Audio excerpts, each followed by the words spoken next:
establishment is older than the current government of Uganda. This establishment is Uganda's longest serving family-owned restaurant. I was also approached by the BBC channel. They have a segment called The Food Chain, and they were really interested in how Kembabazi fits into the evolving food culture here in Uganda. Other storms we have weathered include other things like military coups. I remember back in the day there were, for instance, there were a lot of roadblocks. And I remember my mom, what she used to do is she became friends with the commanders at the different roadblocks. And guess she was giving them what? Food. Our first, this in my experience, my first very big catering contract was a time when we successfully did bidding and miraculously won 3 different large-size catering contracts at the same time. So these 3 clients, one is NBS, the second one was UNOC, and the third client is KCCA. In combination, these were over 1,600 meals that we had to serve on a daily basis. Wow. What this really taught me was you must have systems in place. Without these correct, accurate systems, the business can collapse. True. And the volume of this kind of engagement is very high. When did you know that Kembabazi is no longer a small thing? It has now become, I would say, a family household name in the country. When did you realize this? Yeah, thank you for that. So here's what happened. This one day at the restaurant, and this customer walks in. You know, she was with her kids. Comes and tells me, but you know what, Moses? My parents used to bring me here as a child, and now I am bringing my own children to the same restaurant. Okay? That to me spoke volumes, and then I realized, you know what? When you look at the operations of Kembabazi, what would you say is the next chapter for you? Improving and rebuilding the restaurant. Okay, the restaurant is what, over 40 years old now. It's time to also pitch in and build something that will last another 30 years. Okay, so how do we do that? That means now going back to the drawing board. Remember the story I gave you earlier? Putting these plans. Yes. We are going through the same process. Okay, but with an eye for the next Kembabazi. We are looking at maintaining our roots, which is the traditional cuisine or traditional element, family-oriented business, but with a modern twist. Okay, it's going to be. Thank you for coming on the show, Moses. We're very glad to have you here. For those who do not know you, please introduce yourself and tell us what you do. Sure. Happy to be here on the show. My name is Moses Calvin Byarugaba, and I am Chief Executive Officer, CEO of Kembabazi Catering Center Limited, and we are located in Naguru, Kampala. Our core business, by the way, is food. That's what we have been doing. This year, 2025, Kembabazi turns 44 years old in business. This establishment is older than the current government of Uganda. This establishment is Uganda's longest serving family-owned restaurant that specializes in traditional cuisine with a modern twist. We have been able to survive. Because people always ask, how are we able to survive all this time? Okay? Due to a number of reasons. We have remained true to our true calling, which is quality food. We have been consistent in the way we serve our customers. We have treasured our values, our mission. This is a business that was started by my mother. I am second generation, and as siblings, we have been running this business since 2018 when she passed.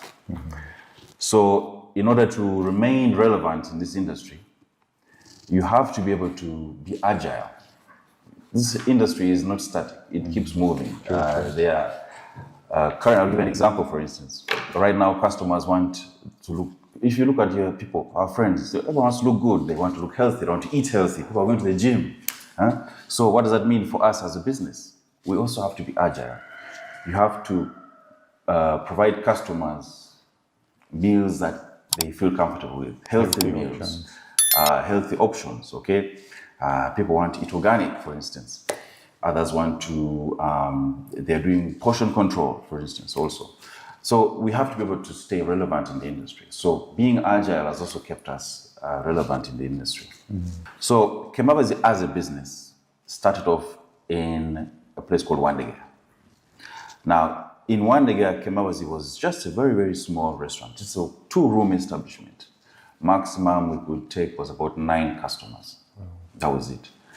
And at that time, our main cuisine was actually continental, which was not traditional. So the traditional part came in many years later. But the main reason for that is because after my parents came back from exile and studying, my mom was like, you know what kind of business should I start? And she said it's going to be between a clinic and a restaurant, and went with a restaurant. The clinic came later on. So because of her training, she did training in culinary cuisine in Europe, Germany. At that time, she was doing French fries, burgers, things like that. And the clientele at the time was largely expats, at that caliber. So time came where people were like, you know what, how come you don't also add in the traditional aspect, where this is Uganda, I mean. And she was like, okay, but every other restaurant is doing traditional cuisine. How am I going to stand out differently from the others? So what she did is took time off and said, you know what, let me experiment and create my own recipe. So after experimenting and finding the exact recipe that she was happy with, she launched the what? Traditional cuisine. Now, on launching the traditional, it was amazing. The location became too small. Okay? It just became too small because the customers were too many.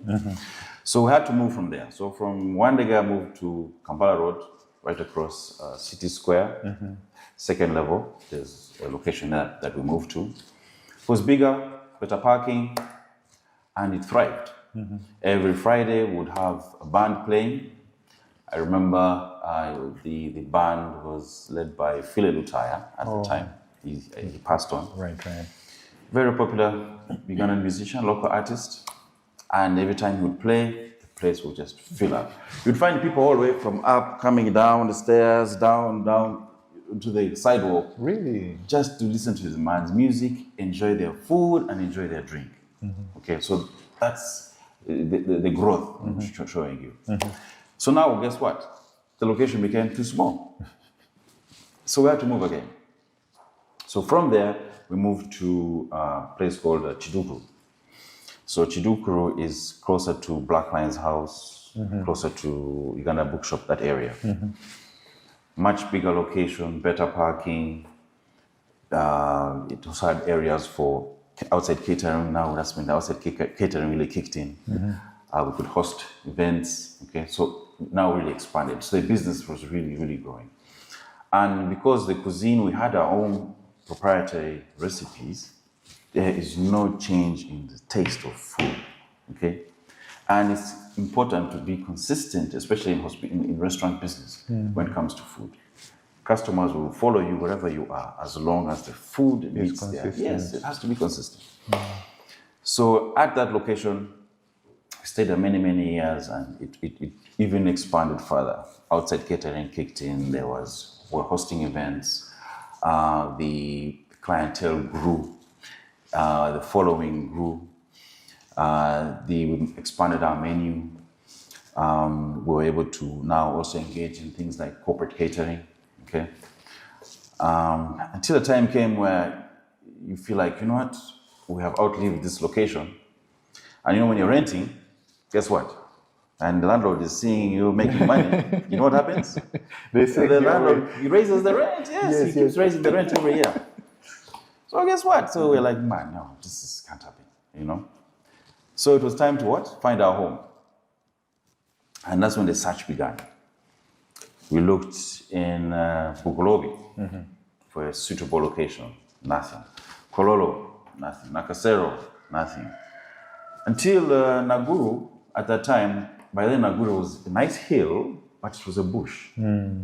Residential, nice location, but a bush. And I think my mom must have had this foresight, absolutely. Because as soon as she saw this particular lot, she says, this is it. She fell in love. This is the location. So where you see Kembabazi situated right now, that was the original location that she came across, and that's where we moved our home. So it's right across the airstrip in terms of location, Naguru airstrip, and we sit on Katalima Road, bordering. So it's Katalima and East Naguru Road. And on acquiring that particular plot of land, now the time came to build a restaurant. But how do you build a restaurant? Okay, that's the question. So here's what we did. My parents said, you know what? Us as parents, we're going to draw what we think a restaurant should look like. You children, you also draw and show us what you think a restaurant should look like. So they took both plans, both drawings, put them together, gave the architect, and said, you come up with something that reflects these drawings. And what you see right now is a combination of those drawings. If you come to the location, you'll find that there's 5 huts, for instance. Each hut represents a child. Each hut has 5 sides representing a child. Each hut is named after a child. The setup of the restaurant is in the format of a traditional homestead. If you look back in history, traditional homesteads in the village are built with a central space in the middle, communal which place. is an empty space, but surrounded by huts or living quarters. And that is a replication of Kembabazi. So that was the idea to preserve family values, represent a family foundation.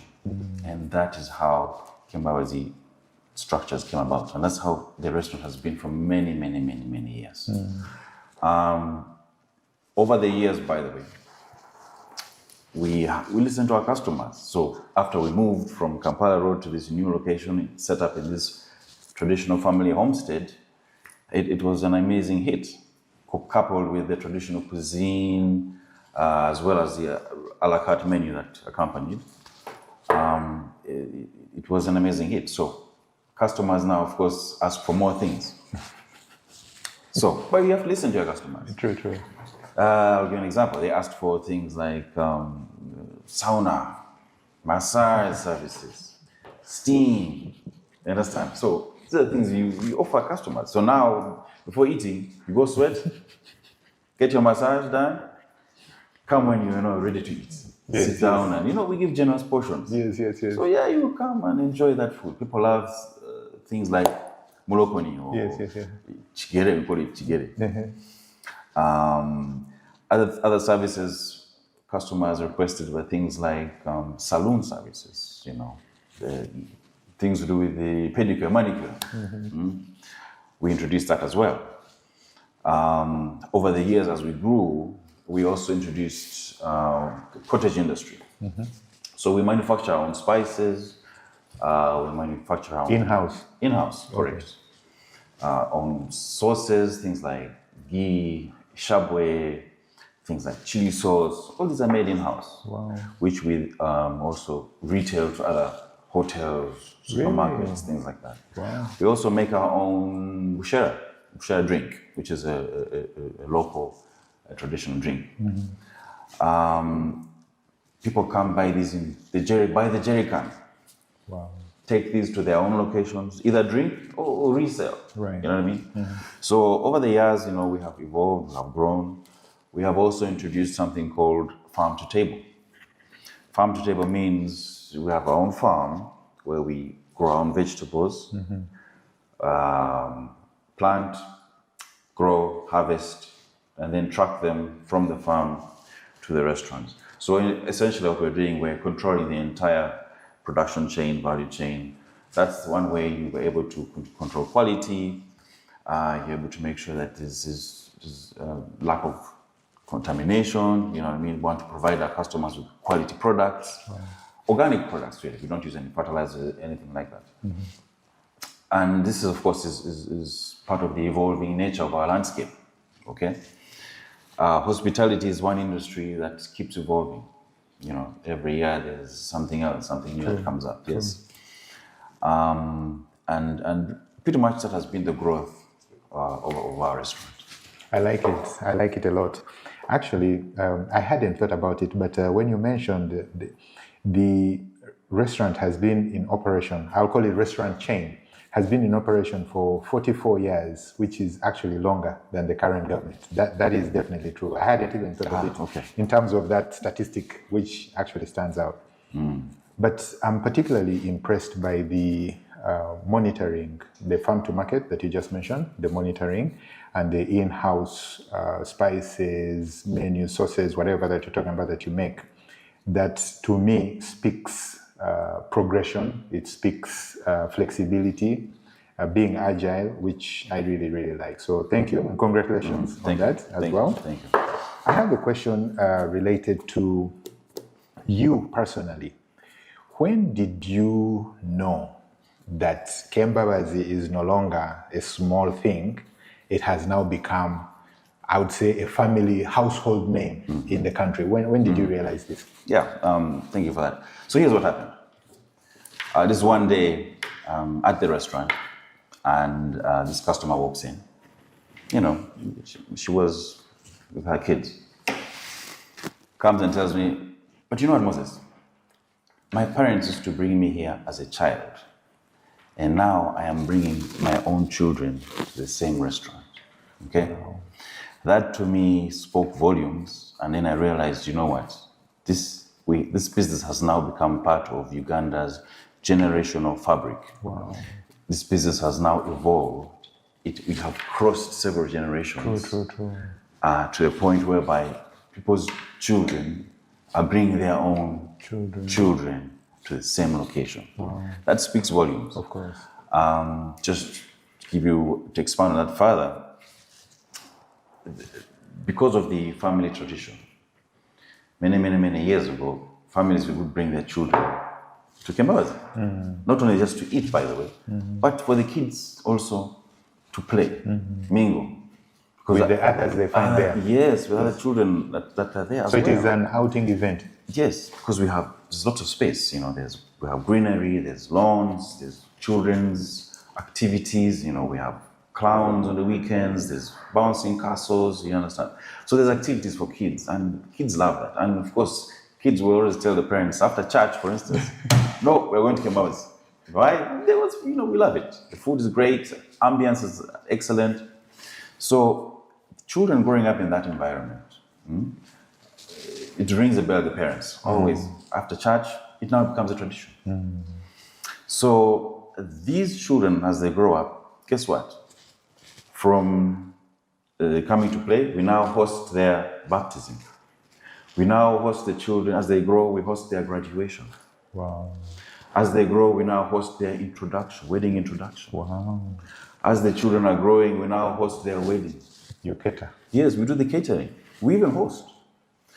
After the wedding, we now host the parents' baptism of their child. Okay? After the baptism of their child, we now host birthdays. You see? So we have come full circle like this in terms of providing generational value to the fabric of Uganda's catering community. So that was really the turning point for me. Once the customer mentioned that to me, I realized, you know what, this is not a simple thing anymore. True. Do you feel that it is more of word of mouth, referral, the way you generate your business? Are you doing events? I don't think I've actually seen marketing from Kembabazi at all. You know, come this weekend. I don't think I've seen that. But what would you attribute it to, your growth? To be honest with you, it has largely been organic. Okay. The brand name itself has survived many years. It has grown, expanded, but primarily through organic growth. You're right, our advertising has been minimal. It's not aggressive. That is something that, by the way, that future we're going to work on. However, it has benefited us in that it has allowed us to grow organically. True. Okay. Just the generational growth alone from a child mentioning Kembabazi through its pre-adult years, teenage years, to its adult years, Kembabazi as a restaurant, as a family tradition, being part of their life growing up, has itself, the word of mouth there alone creates a huge following. So the growth has been organic, largely attributed to organic. And then remember now, for instance, if I host a wedding of, let's say, 500 people, those 500 people have turned from guests into customers. True. You understand? True. Each one of those 500 people has their own family. True. Each one of those families now turns around and says, but that wedding, It was okay. that food, So you see how it grows? Yes. Exactly. So that's how They become ambassadors. they become your ambassadors. I like Absolutely. it. I'll tell you something. I was talking to somebody, and we have a schedule of potential guests, right? And we have a focus group where we discuss them, and this one, yes, or whatever. So we're still discussing, and then one of the people in the focus group said, "But you know what? You need to talk to these people of Kembabazi and see." They didn't know that this shoot is scheduled for today. They didn't know. But they said, "You need to speak to Kembabazi." And then they gave their reasons. And when I heard that, I said, yes, our alignment is okay. The focus is okay. The caliber of the guest is okay. Because the people are already suggesting people that we have on schedule for the show. Yes. It speaks volumes to the work that you're doing, actually. Absolutely. I really, really love it. Congratulations again. Thank you. On that. I have a question. Yes. We have many fast food chains, modern franchises that are coming into Kampala, right? Yes. Is this affecting your business? That's a great observation and a great question. Now, let me tell you how that. So these fast food chains, are coming in and introducing a number of things. They're introducing speed, new aesthetics, a lot of digitization, So us as a business, instead of taking these on head-on as competition, no, you have to now do some inside searching and adapt. It doesn't make sense to now try to compete with them head-on. No. We make improvements internally to make sure that we adjust and align so that you either complement or are able to move in the same kind of direction that they're moving. Fast food products are typically considered not to be very healthy, versus our products, which are more traditional cuisine, blended with the modern twist. What we have decided to do was a number of things. One, adapt. How we adapted. We have introduced things like digitization, automation, improving the experience. You come to eat a traditional cuisine, there has to be some kind of experience or ambience that keeps bringing you back. Granted, yes, your children may want to go to the fast food, but as adults and parents and elderly adults, there's so much fast food that you can eat. A day will come when you'll be like, you know what, I need to go back to my Ishimere, my traditional. The original one. Exactly. Yes. So to keep appealing to our customers, we have had to adapt as well. So we have made improvements, like I mentioned to you, in our menus, in the aesthetics, in the experience, and maintaining quality customer service. You will find that at Kembabazi, experiences around, I'll give one example, the bushera drink, for instance. Yes. These are things that are made in-house. There's an experience to making bushera. We educate our guests, for instance, right from the planting and the harvesting of the product to the processing. We explain to you, we can even serve you in a calabash, which is the traditional way to serve it, by the way, bushera. Another product which has a value and traditional experience to it is the shabwe. It's a type of ghee. We process and manufacture this in-house as well. Explain to our customers, this is a shabwe and this is how it is made. How does it complement your food? We give you reasons why. We have great success with tourists. They come in and they love the experience. Okay.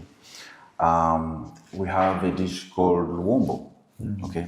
This is where you prepare meats in banana leaves. They're steamed in banana leaves with the spices inside.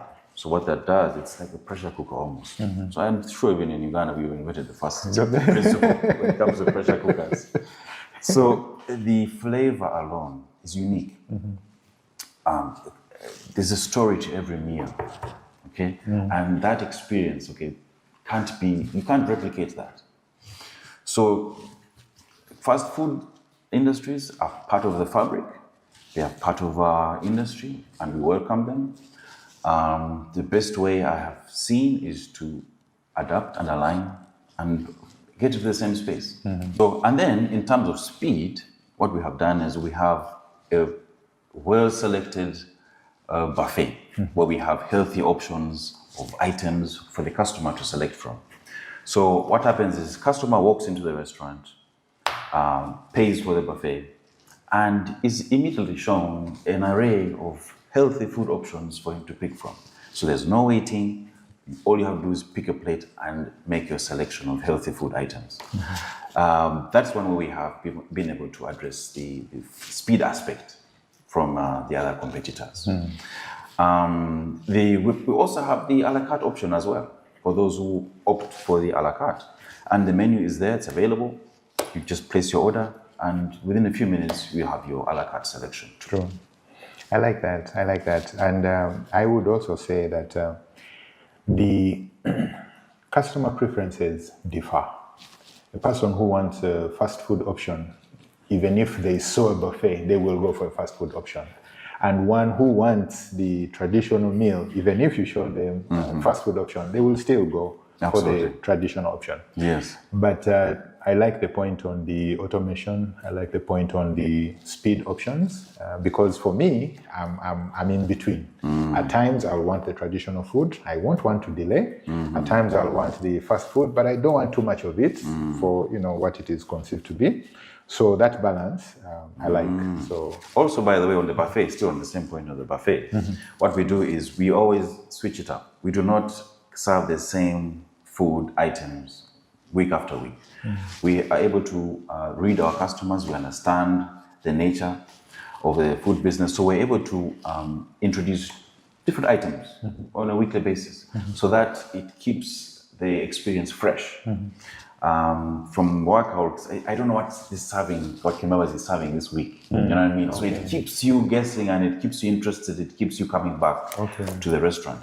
So by doing that, you're able to, keep your clientele, keep your customers coming back week after week. Nice. So also on the point of automation, what we have done as a business is embrace technology. We have resorted also to online ordering, providing customers with the options for online ordering. We have teamed up with food delivery services as well. We have revamped our website, so you can now also order Kembabazi cuisine off of the third-party platforms or online from our own websites.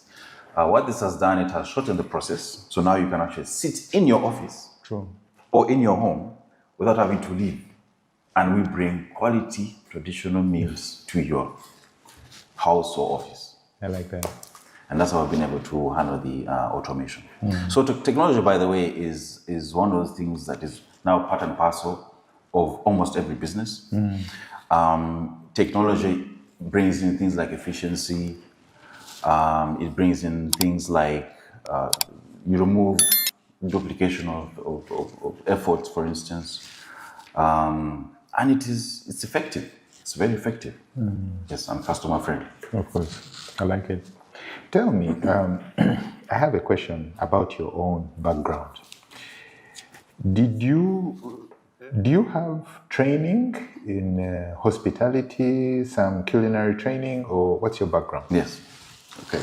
I get that question quite a bit actually. So for me personally, but also as children growing up in a home where the business is hospitality, we as children had no choice but to participate in the business from a very young age.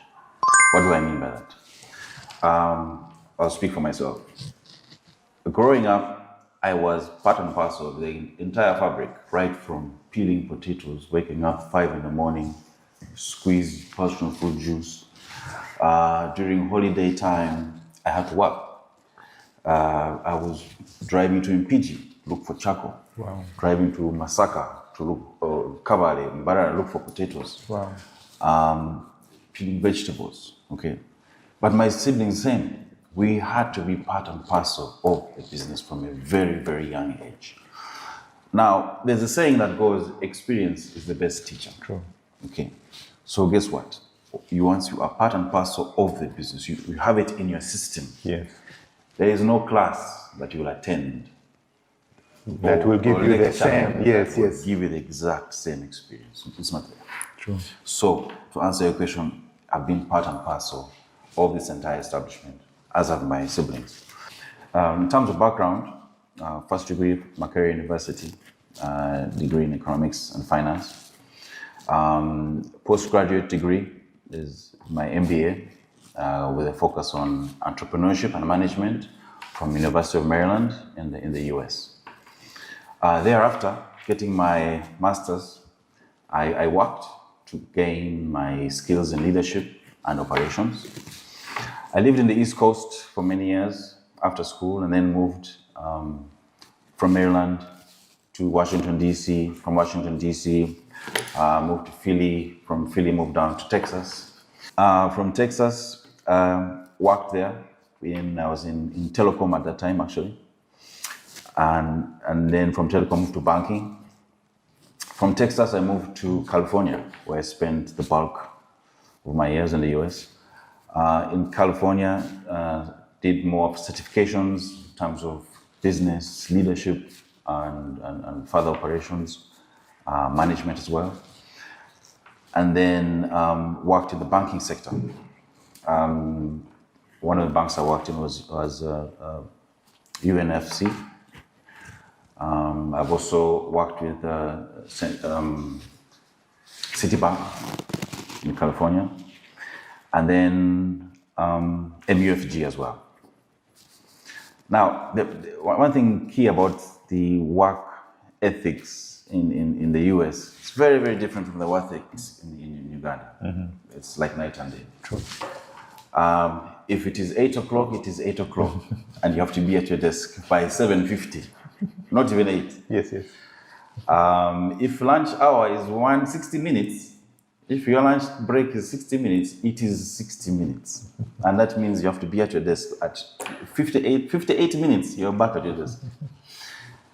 So it gives you discipline in terms of operations. You learn a lot of skills in terms of the corporate landscape. These are skills that I was able then to bring back to Uganda, okay, into the family business. In terms of, like I mentioned, operations, the leadership as well. Fortunately, when I moved back to Uganda, a good friend of mine, Patrick Mbonye, mentioned to me a program called Stanford STP program. This is a program that is carried out by Stanford University in California. And what they do is it's a leadership training program for business leaders. And what it does is it exposes you to additional skills in terms of operations, leadership, and it really opens your mind on how to better your institution, corporate institution. This is a course that we did as a company. So they require you to include management, top management, in the entire project, the entire course. It's a 1-year course also, by the way. So my sister and I did the course for an entire year, together with the top management leadership at Kembabazi. Now, this course allows you to travel, by the way. You travel across Africa, you meet different business leaders, West Africa, Southern Africa, Eastern Africa. Right. And the exposure is priceless. Of course. You are able to meet with business leaders who you would have no chance of meeting any day. But through this program, they bring you closer. Through this program also, you're able to now understand businesses from a different perspective. It's a Pan-African program. So for us now, we are a part of the Pan-African landscape. You can pick up a phone and call a business leader from a different region in Africa, for instance. And that's the exposure and the value that this program was able to bring to Kembabazi. True. Yeah. Wow. Yes. Interesting. Let me bring you back to the business at Kembabazi. For all the time that you have been running these establishments, what is the toughest day that you have ever encountered? Yes. So the toughest day encountered, when there's something that we underwent called restructuring, business restructuring. Okay. Now, business restructuring calls for a number of things. Yes. And one of the things it calls for is layoffs. I was tasked with having to lay off good size Of your staff. Yes. Now that is an activity that tests you both in terms of empathy and leadership.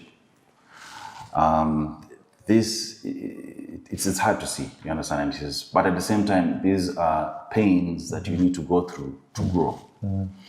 I'm sorry for interrupting. Was this during COVID or I'm suspecting? This was after COVID. Oh, okay. Yes, I'll come back to the COVID part. This is actually a good one also. Okay. So the restructuring process it has a glamorous definition, but in terms of implementation, it's painful. It can be painful. Okay.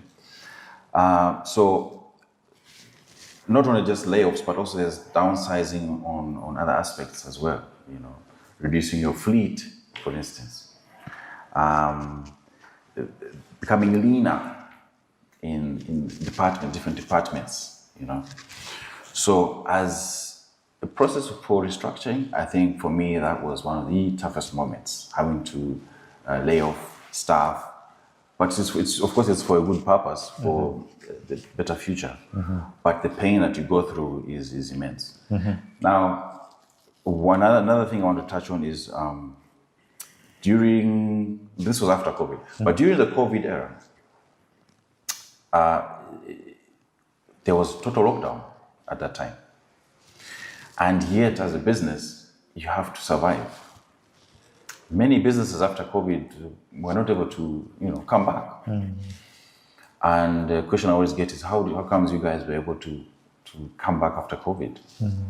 So during COVID, of course, we couldn't shut doors, but we were closed. But it was closed. Some industries were given opportunity to keep operating, including the food.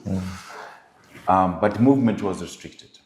So now we had to introduce things like online ordering, delivery services, phone call order. You call in and make an order.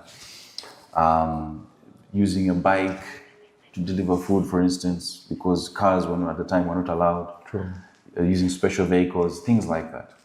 So being able to reinvent yourself and being agile as the situation calls for allowed us to walk our way through the COVID situation. The online aspect was key, having to, at that time, improve on the website, introduce shopping carts, introduce the online ordering aspect of it, was also very helpful. Technology, I think, played a great role during that time and allowed us to weather the storm. Other storms we have weathered include other things like military coups. Okay, yes, we have been through military coups as well. As a business, that is not an easy time. True. It is another form of lockdown, by the way. It is. But how do you survive? You have to survive. I remember back in the day, there were, for instance, a lot of roadblocks. Different time with the current government. And I remember my mom, what she used to do is she became friends with the commanders at the different roadblocks. And guess she was giving them what? Food. Food. Wow. To gain access through. Yes, you'll be amazed. Let me tell you, food can be act as security. Yes. It can actually act as security. And that's what it is. Yes. So she would, provide meals to these soldiers. And this is high quality meals, my friend, I'm telling you. Yes. In times of war. Yes, absolutely.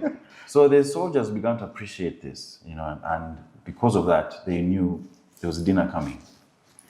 They knew there was that security coming, okay? Wow. So she was able to develop a great relationship with the different military officials at those different spots. Yeah, and that helped a lot in maintaining the business, having the business continue during those difficult times. Yes. Tell me, when you got your very first big catering event, how did that pan out? Yes. Okay. So our first, this in my experience, my first very big catering contract was a time when we successfully did bidding and miraculously won 3 different large-size catering contracts at the same time. So these 3 clients, one is NBS TV. Television. The second one was UNOC, the Uganda National Oil Corporation. And the third client is KCCA, which is Kampala Capital City Authority. In combination, these were over 1,600 meals that we had to serve on a daily basis. Wow. And what this really taught me was the values of preparedness and confidence. Okay. In the background, of course, there is a lot happening. Serving that large number of meals every day calls for strict organization, good relationship with suppliers. It calls for automation. That's where now restructuring comes in, and the benefits of restructuring come in, because you must have systems in place. Without these correct, accurate systems, your business can collapse. True. And the volume of this kind of engagement is very high. So what does it mean for us as a company? Maintaining efficiency, maintaining quality, and being able to step up to the customers, and every customer is different. True. Their requirements are different. True. Their tastes are different. You're judged on each plate. And you're judged. And there are per 1,600. Yes. Yes. And being able to maintain that engagement for many, many years has taught us a number of things. Like it could, for instance, like I mentioned, having to be prepared, but also being confident and being agile, because times change with different customers. They want different menus every month, for instance. Then within those contracts, you find they have their own events. It could be an AGM. There could be a breakfast meeting. Guests have come into town for, it could be any one of the clients. Now you have to now switch up and say, okay, how do we also entice these new guests? The chef has to come up with a brand new menu for that particular week, for instance. So it tests your endurance, it tests your staffing. We had to bring on a lot of staff, to be able to manage the workload. We had to bring on extra vehicles. Management team became bigger. We had to look into automation of a number of things, like I mentioned earlier.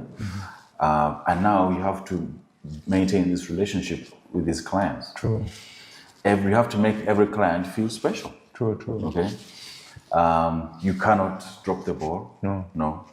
You cannot, because guess what? Clients only remember the bad times. Yes. For the most part, the good times, clients don't remember. Yes, and they judge you now. They don't care about. Yes, they will judge you on that one incident. Okay, despite how many other good times you've been there or performed. No.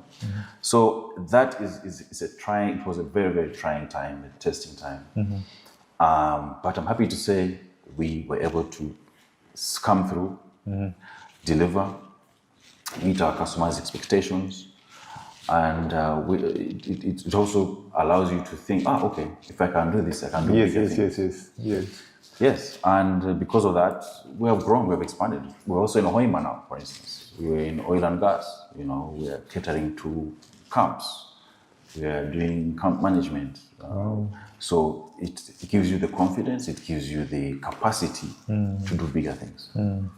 Tell me, just for my understanding, you mentioned that these 3 contracts started more or less at the same time. Yes. Is it because you had bid maybe for the first one and you didn't hear back, you bid for this one, didn't hear back, and then somehow they responded at the same time? Or did you say, let me bid for all 3 at the same time, let's see what happens? How did it happen? Yes.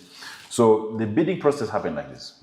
The bids came out at different times, of course, but we submitted to all. And the process, every company has its own bidding process, and the time from bidding to award is relative, depending on the company. It so happened that these 3 companies returned the results within the same period. And in the information, they indicated that start dates would be the following. Now, those start dates happened to be around around the same time. So the bidding happened at different points of time, different times. However, the start of the work was all around the same time. And you can't chase any of them. And yes. By the way, let me tell you, so there was thought among our own leadership. Do we drop one? Of course. Or 2, because we're now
figure out, okay, to do the work efficiently, to do it well.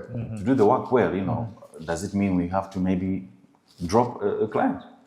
Until we came to the realization that we have the capacity, we have the workmanship, we have the knowledge, we have the skills to actually execute all 3 at the same time. Wow. And that's exactly what we did, and we were able to do it successfully. Nice. Tell me a little bit more about the Hoima work there. What's going on there?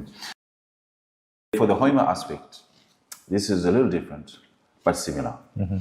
Similar in the aspect of its hospitality. Similar in the aspect that it is food.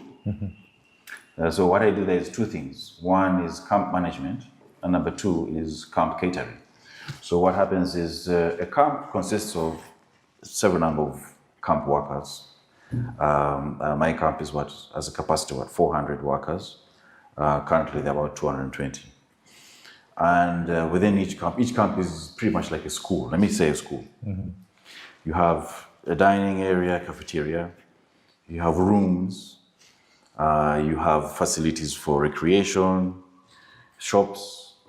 There are areas landscaping that need landscaping. So when it comes to management, you have to make sure that there's cleaning services, there's laundry services. You are keeping the landscaping, security services. That's in terms of management.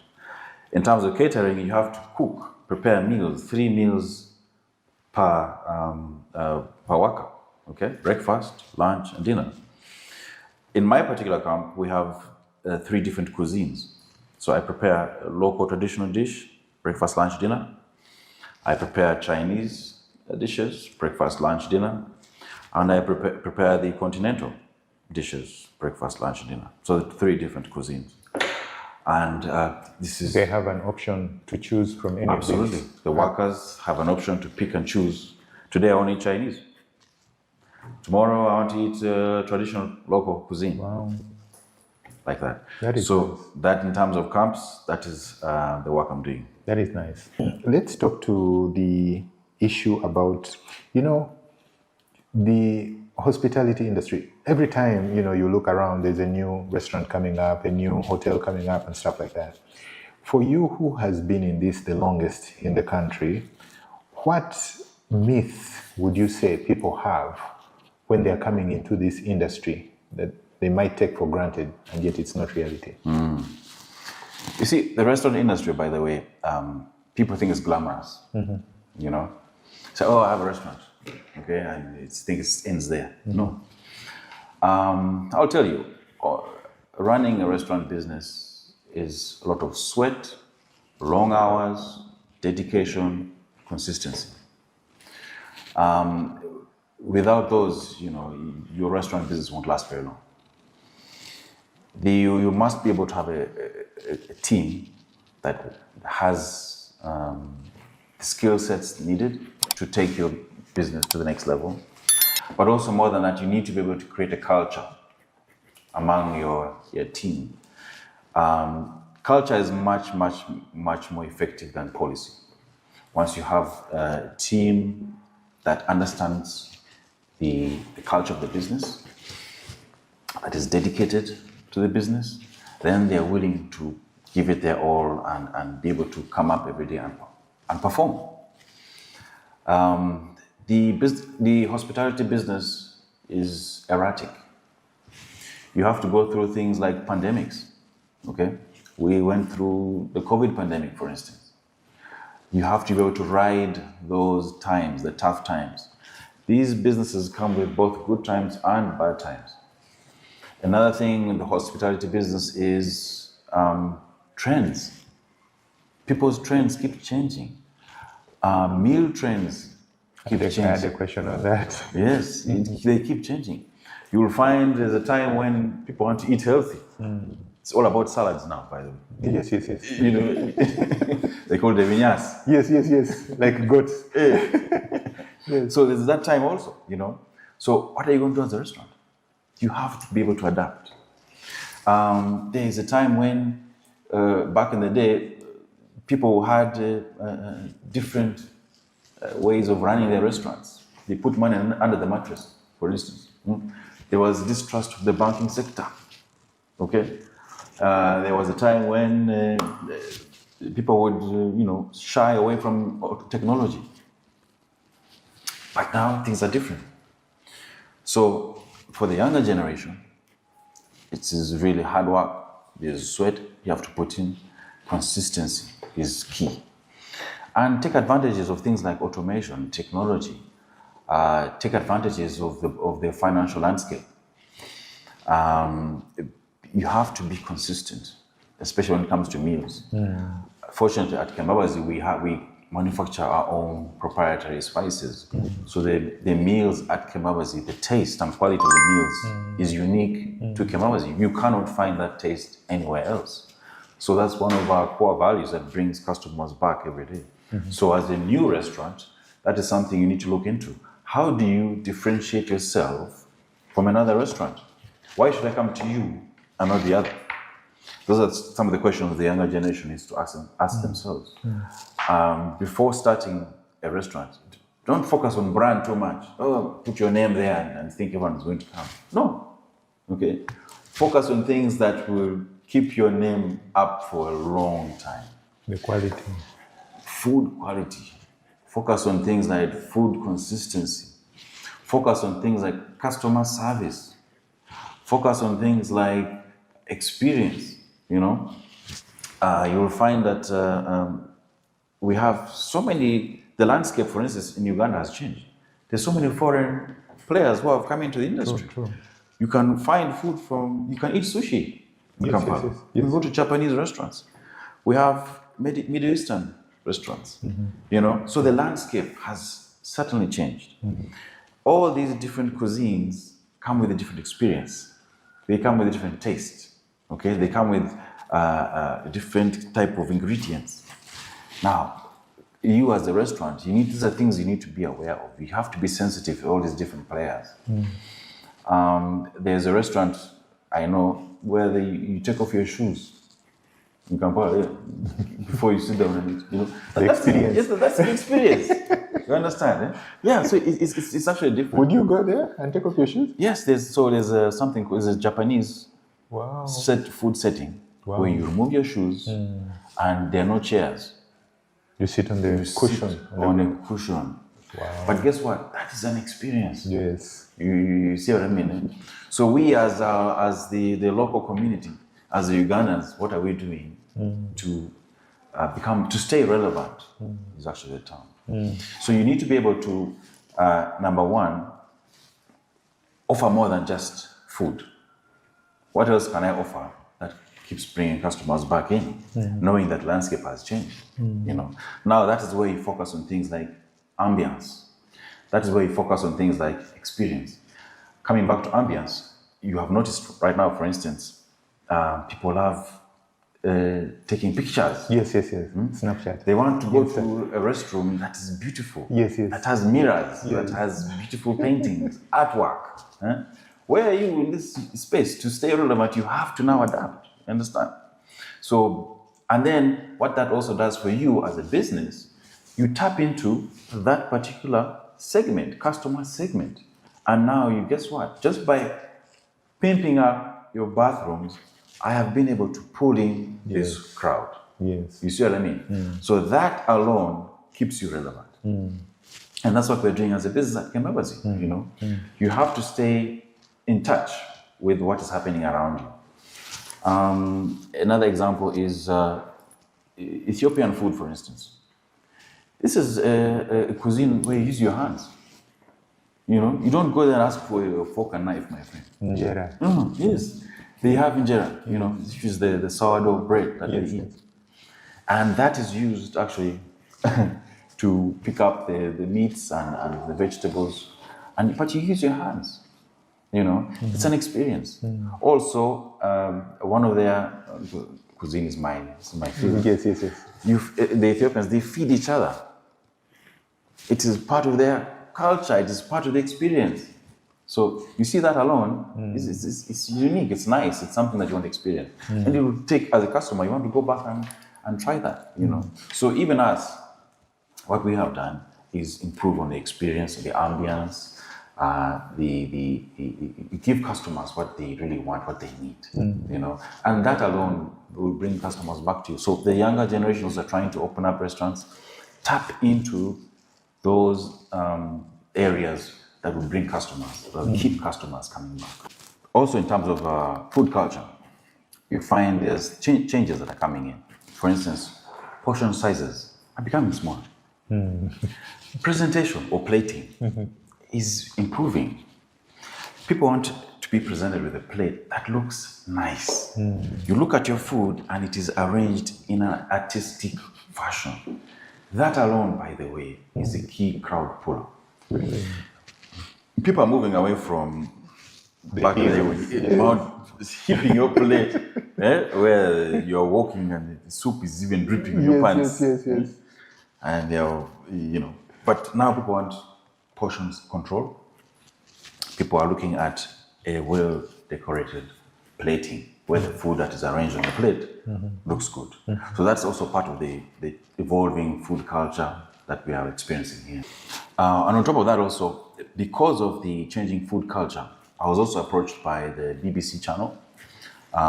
They have a segment called The Food Chain. And they were really interested in how Kembabazi fits into the evolving food culture here in Uganda. Wow. So that is something that I'll be speaking to as well. Wow. I'm happy to hear that. It tells us at least we're on the right path, right? Yes. If we see BBC is coming in, congratulations. Thank you. I hope we'll get to see the show soon. Yes. In this line, let me take you to, if you look back, either during your time or even before, when your mom was running the place, what is the greatest event that you have ever catered for that gave you the most amount of pride? So now, when it comes to catering and giving me the most satisfaction, for me, it's around the Christmas season. Now, during the Christmas season, we put on a huge fest at Kembabazi. We really provide our customers with what we call a buffet of the year, okay? This is a huge spread of quality, traditional cuisine, but with a modern twist, okay? You will find things like mpenjele, which is the traditional food. You will find kalo, you will find the wombo, okay? So a whole layout of traditional cuisine, but done very well, and also accentuated with different decorations, and the ambience is amazing. We have traditional dancers who come in. So the experience during that festive Christmas season, when it comes to dining, is enhanced by music, by traditional dancers. As you're eating, as the children are playing, we have traditional dancers, for instance, who are performing for our guests. Also during that time is when I witnessed, well-dressed families coming into the restaurant, let's say from church. They have brought their appetite and they are really, really ready to dig in. And it's Christmas. So what do you do at Christmas? You heap your plate like this, okay? And it's amazing to watch, but it gives me satisfaction. I know the food is working. Yes. You find people carrying loaded plates with protein and all the meats and everything.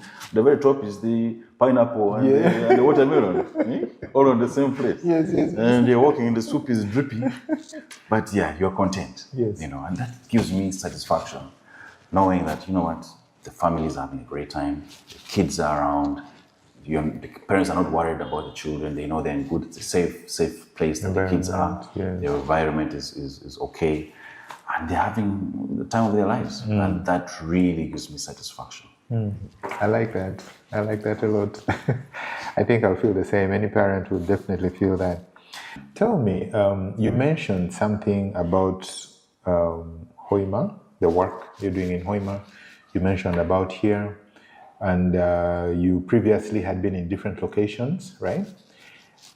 When you look at the new international franchises that we have in Kampala now, have you, as Kembabazi, thought of franchising, breaking out into the country? So franchising is definitely on the horizon, okay? We have the number of branches already. Within Kampala, we are located in different locations. Kitanda Road, Parliament Avenue. We serve a number of corporate clients. We run a number of cafeterias in the city. So the franchising aspect naturally already became part of the business. Yes. We have a location in Ntungamo, for instance. This is Hoima. And we have been approached by different businesses or individuals asking to partner up, for instance. To do this? Yes. They want to be part of the success. They want to be part of the brand. The brand has managed to really survive many, many years. And it is something that we have certainly looked at. For us as a family business, this is something that is certainly on the horizon. I have mentioned to you the different areas that we are in, and we're happy to expand into even other regions, countries like Kenya, for instance. Yes, absolutely. So in terms of branches overall, how many branches do you have in the country right now? Or operations, I would say? We had about 6, we're down to about 4 now, mainly because of the restructuring I mentioned to you earlier. Yes, yes. We run cafeterias in different locations. I mentioned to you, there's one in KCCA building, 4th floor, that's Kembabazi. We have a cafeteria on Kitante Road at the UNOC offices. We serve science and technology. We serve UTB, ENY, URSB, the different clients where we operate. And it's fulfilling. It tests you every day. And the fact that different institutions keep coming back, asking for us.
Services is a testament to our growth, it's a testament to our brand, and it's also a testament to our services. Recently we had LDC come through asking us to be part of them, and we're taking on new clients as days go by. I remember something, I'm sorry for cutting you short, I remember something you mentioned, how your mom during the war period used to give food to the soldiers and build that, comradeship. Your location in Naguru is right across from the police headquarters, right? Yes. Have you personally taken food out to them to do the same thing that she did years ago? Even better, they come themselves because they know we have been with them for a very, very long time. We have supported them. I'll touch on that in a minute. They have many of their meetings, trainings at Kembabazi. We have the space, we have the facility, we have the services, we have the food, we have the drinks. So many of the trainings happen at the restaurant, and they walk. It is, yes. That's how close it is. Yes, yes.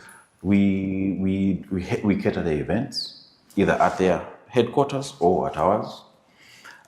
We cater to their even to their children. I'll tell you how. A lot of the elementary schools around us and the police headquarters belong to the police, or a lot of the police Children actually are attending. Not belong to the police, but what I meant is the kids attend those schools.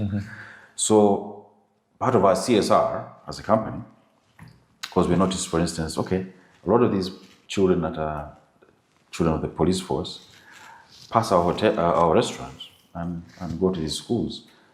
And then because of the road, the nature of the road, it's a slope. You find sometimes cars will come speeding and hit some of these kids. So what we did is we built a sidewalk so that now the kids do not have to walk on the road, but they can walk on the sidewalk that we built. We assisted in providing crossing guards, and we're in the process of creating zebra crossings for the kids also. Nice. So that all these different steps, just as a CSR to make sure that we stay relevant in our own community. True. We also work, in the same point, we also work with disadvantaged children, okay? Orphanages, for instance, where we provide free meals, or halfway homes, remand homes for children.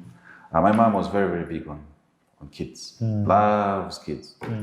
So we have maintained the same legacy. We have maintained the same services. And we love kids of all nature, of all walks of life. Which homes are you working with, these ones for the kids? This is Naguru Remand Home, for instance, and then there's also the Naguru Orphanage, all within Naguru. Okay. Yes. That's nice. That's really nice. Thank you. When you look at the operations of Kembabazi, what would you say is the next chapter for you? So at Kembabazi, we have 44 years in business is an experience to ride on. True. But there's going to have to be a next chapter. And after having gone through different uncertainties, which have also included things like things that make you stay up at night, like fluctuating prices of inputs, for instance, having to deal with talent retention, okay? In our industry, you find that your talent, it's a revolving door. They call it a revolving door. True. They will come and go. And they hop from one restaurant to the next. So we have had to now make some changes and think ahead, okay? And one of those next changes is improving and rebuilding the restaurant, okay? The restaurant is over 40 years old now. It's time to also pitch in and build something that will last another 30 years. Okay. So how do we do that? That means now going back to the drawing board. Remember the story I gave you earlier? These plans. Yes. We are going through the same process. Okay. But with an eye for the next Kembabazi. We are looking at maintaining our roots, which is the traditional cuisine or traditional element, family-oriented business, but with a modern twist. Okay, it's going to be like a traditional cuisine, but with a modern luxury fusion. You will find that it's very hard to find a restaurant that offers you a fusion of all those different elements. And that's where we're heading as an industry also. Okay, people want to be in a place that they feel safe, comfortable in. Okay, they want to be in a place where they can take those pictures that they want. We live in a society that is so dependent on gadgets on internet, for instance. Social media has taken over many aspects of our lives. And what they see in other countries, what they see in other places, they want to see here also. Yes. That means us as a business, okay, we have to recognize these facts and make changes. And that's why we're rebuilding Kembabazi restaurant. And we're going to come back bigger and better. So we're going to have a building that stays true to our roots, to our origins, so that if a tourist comes in, for instance, they're still able to connect the traditional aspect visually, both visually and taste-wise, but with the modern amenities. You want to go in a bathroom where there's running water. Yes. You want to go in a place where you can. It has nice lights. Yes. But you still want your traditional what? Yes. Traditional cuisine. So creating that blend and that fusion is what's next. So hopefully by the end of this year, we should be able to open up a new facility. The entire location will look different. We're bringing in different elements. We're also going to add different aspects. We are going to have a neighbor who's building apartments, for instance. We have another neighbor coming up with a gas station and shops. So the entire area is going to change visually. But it's going to become a destination for customers. Why? Because as a customer now, I can go to a location and have different services all in one place. So that alone pulls in people in. That alone, now people want choice, people want options. Give the people what they want, and that's what we are doing. So we're coming back bigger and better with different services. We're going to redo the menu just in terms of menu engineering. The entire experience and atmosphere is also going to change. Like I said, it's going to be better, it's going to be more modern, but staying true to our roots and staying true to our core values.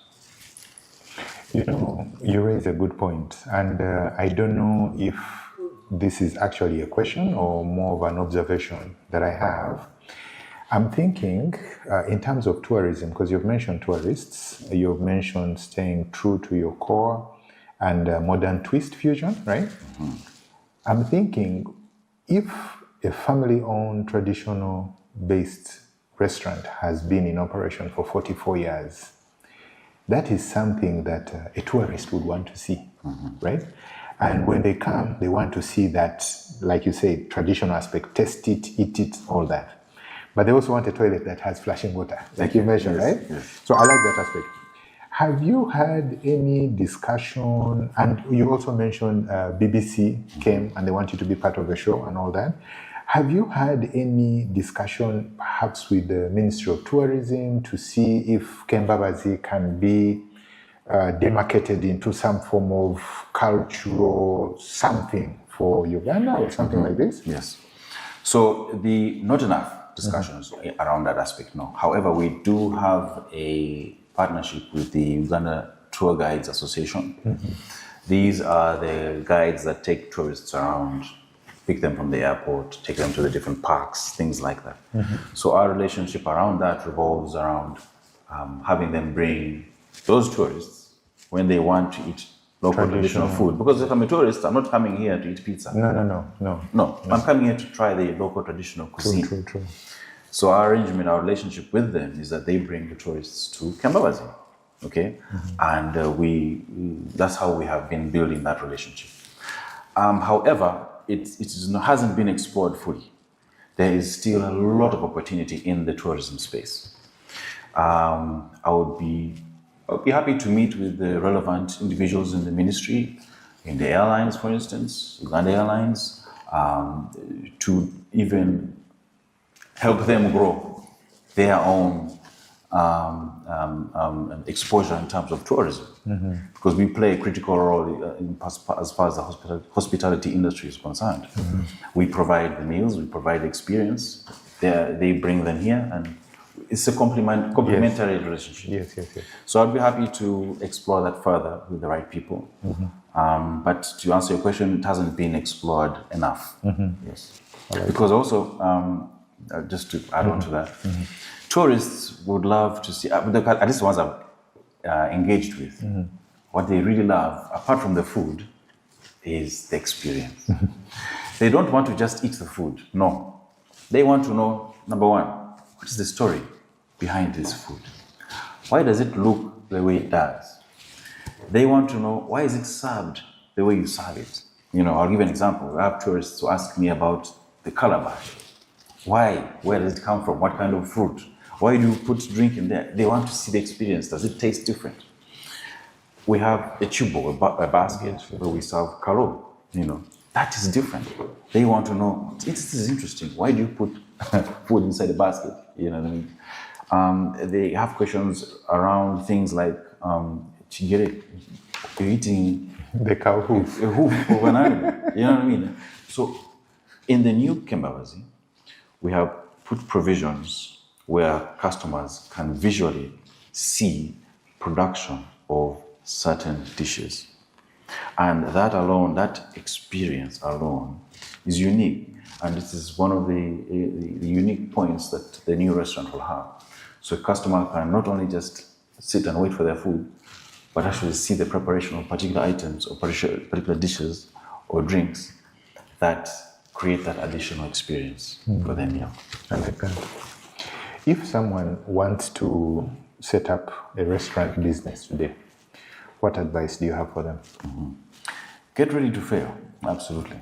But failure is part of success. Okay. You have to be consistent. You have to be able to identify your niche. Identify a customer base. Who are you serving, for instance? Different restaurants have different clientele. You will find that there's people who prefer Chinese food. Yeah, those who prefer traditional local food. But everybody's looking for something different. Yes, yes. There are those who only prefer cafe Java food only, and that's what they want to eat. Yes, yes. So every restaurant has its niche, has its customer base, and they know they are serving a particular customer base. Yes, yes. So as somebody who's starting out, identify your own. What are you good at? What is it that you're trying to sell us as customers? Is it speed? Is it food quality? Is it convenience? Is it the particular ambience? Because I can tell you right now, there are restaurants in town or hotels that look amazing, but the food, not so Yes, good. yes. Sketchy. Yes, you understand? Yes. But people will go. Yes, yes, yes. People will still go. So his strong point may not be the food, but his strong point is everything else but the food. And people will still go. So as a business owner, you need to be able to understand what's my core? What am I preparing? What am I serving the customer? Yes.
ambience? Is it, some people have gardens.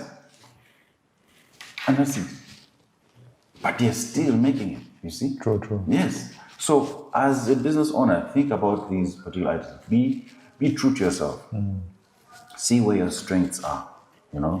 My strength could be gardens. That's all I have. But still, you can make it. What about on the pricing strategy? If they are starting this new restaurant, what can they think about? In terms of starting a new restaurant when it comes to pricing, I mean, the initial capital input is high, yes. But also it depends on how do you want to start? Right. Yes. I'll tell you, for Kembabazi, we started small, very small. But over the years, you grow, you build onto the small that you have. My advice is always to start small, understand the landscape. The more knowledge you have about a certain industry or business, that is priceless, or just priceless. You'd rather fail, but fail. When you fall a short distance. You don't want to fall from all the way up to down. You understand? So that is key. So start small, understand, and then grow and build onto that. And also, what it does for your brand, it allows you to grow organically also, versus trying to start off with a big sign outside your place, and what you're offering inside is not really good. In line with the pricing strategy, what business decision do you wish you had made sooner? So here's my take on that. Automation and taking advantage of IT technology is one of those key aspects I wish I'd done sooner. Why? Automation and using tech improves efficiency. Yes. It improves the need for extra employees. It allows you to run an operation that is lean. It allows you to have speed in your operations. It allows you as a business owner to keep an eye on several different aspects or departments within your business. You can have a dashboard, okay, that spells out the different departments, operations, and if you're C-suite or executives in our space, we need to be able to see at high level how our departments are running through graphs, through numbers. Okay, so that particular is key in terms of what we should have done sooner. The other thing is that taking advantage of other financial services is also key. Banking, for instance, being able to use banks to your advantage, using the internet. Okay, you can use the internet now. You can make online payments. You can receive payments through different portals. You can do balancing online. You can order ingredients online. All that is part of tech and IT, which I think is key. Yeah, could have done earlier. Yes, absolutely. Yes. And what about sourcing of your ingredients? I know you mentioned you have a farm, but any other? So apart from the farm, we work with suppliers. Okay, we work with farmers. We have relationships that we have developed over the years with both dry food suppliers, the fresh food suppliers, the protein and things like the drinks and things like that. So what this has done, it has also established the business here in terms of brand-wise being able to work and develop relationships with these suppliers, but also giving back. Yes. You're giving back to society actually by working with the suppliers, with the farmers. That alone is priceless. That alone, by the way, builds a stronger relationship in the community. We source from markets also. We have suppliers who are farther away, farmers. We develop relationships with different industries, drinks industries, for instance. You cannot isolate yourself. Yes. You cannot. You have to. We coexist in this ecosystem where we support each other. Yes. And being able to work with the different suppliers, not only just from our farm, but the different suppliers, also exposes you to,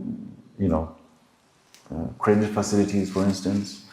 It exposes you to other new products that you may not have known about or heard about. So there are additional benefits by building these strong relationships with suppliers. In terms of numbers of your operation, so that the viewer can have some scope, right? How many, if you look across all, the branches and operations that you have, how many meals would you say on average you're serving every day? And what is your staff size as well? Yes. So in terms of numbers, currently over just under 1,000 meals a day. We also have a staff of under 140 people right now who are full-time, who are engaged in this business. The numbers also keep changing in terms of peak season. You find that when the season is peak, you need to take on more staff. Why? Because the demand has also gone up. So you are serving more clients, more clientele, more customers. So the opportunity or the potential is always there. We always grow in terms or serve more people as needed. The staffing, like I mentioned, just under 150, but that always keeps fluctuating depending on the season. In terms of growth, we started as a small restaurant, outgrew that part, went to a little bigger size, outgrew that part, and kept moving to the current location where, after acquiring this big piece of land, a restaurant was built. That has also now been outgrown. So the next stage is a bit bigger, better facility, and a location that now attracts even more people with all the different services that are coming. When you finally step back, when the time comes for you to step back and hand over the baton to someone else, what kind of legacy do you want to leave for Kembabazi? In terms of legacy, the goal is to keep the legacy alive. The goal is have this business outlive us as owners. The goal is to have this business stay on for many, many, many generations to come. Our children's children's children should maintain the same legacy and should maintain the same drive and the same passion, and grow the business into perpetuity, maybe, who knows. But the goal is to maintain the legacy. The goal is to have the business outlive us as owners. This is a family business. It has been curated by siblings, children, and I see the future more or less like a Pan-African brand, where the family business has stayed true to its roots of family, stayed true to its roots of community, stayed true to its roots of providing quality traditional meals with a modern twist. I see a legacy whereby this business has outlived us as owners, as siblings, and the next generation of offspring have now become engaged in the same business and are taking it to the next level. We have a rapid fire session, right? Okay. I will ask you a quick question, you give me a quick answer, and let's see how it goes. Okay? Few questions, don't worry. So, first one, favorite Ugandan dish to prepare personally? Yes, that would be katogo peas. Katogo peas? Yes, absolutely. You prepare this yourself? Oh yes. Remember, I grew up in the machines. I grew up preparing food. Yes. Okay. Most difficult guest you've ever served? One guest who sent back the dish a couple of times for being too perfect. What do you mean? Oh yes. Yes. So one guest who came in ordered his chigere, okay, and ended up sending it back.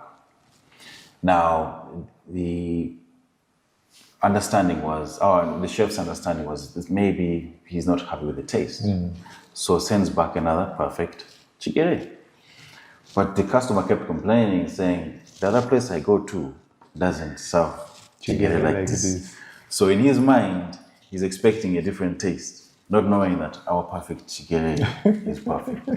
So he will send it back again, and the chef again sent back perfect chigere.